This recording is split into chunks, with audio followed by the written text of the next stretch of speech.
गोय हवामान खात्यान फुडले 5 दिसाक व्हडा प्रमाणात पावस पडपाची शिटकावणी दिल्या। पावस पडपा प्रमाण म्हळ्यार 21, 22 आणि 24 जुना खातीर ऑरेंज अलर्ट जारी केला, जाल्यार 23 जुना खातीर रेड अलर्ट जारी केला।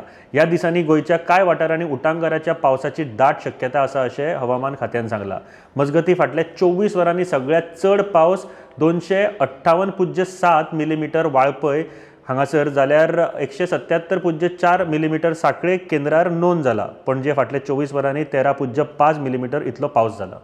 रेनफॉल होने का चांसेस है next 5 days and 23 and 24 date को एक heavy to very heavy and extremely heavy rainfall होने का चांसेस है। तो जैसे एक आसान भाषा में हम उनको समझेंगे तो 23-24 को बारिश बहुत ज़्यादा होने का चांसेस बोल रहे हैं और 21 से आज से लेकर नेक्स्ट 5 डेज तक there is increasing rainfall activity.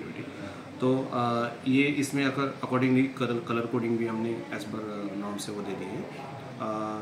So in this situation जो भी नेसेसरी इन्फॉर्मेशन है, जो भी वेदर बुलेटिन को कंटिन्यू अपडेट दे रहे हैं, नाउकास्टिंग इन्फॉर्मेशन भी रेगुलरली इन्फॉर्मेशन जा रही है। थ्रू सचेत माध्यम से भी हम लोगों की तरफ पहुंचने की कोशिश करें कि ये इन्फॉर्मेशन जल्दी से जल्दी पहुंच जाए। सो एज पर ये इन्फॉर्मेशन करंट सिचुएशन 24 से 25 there is increasing rainfall over Goa.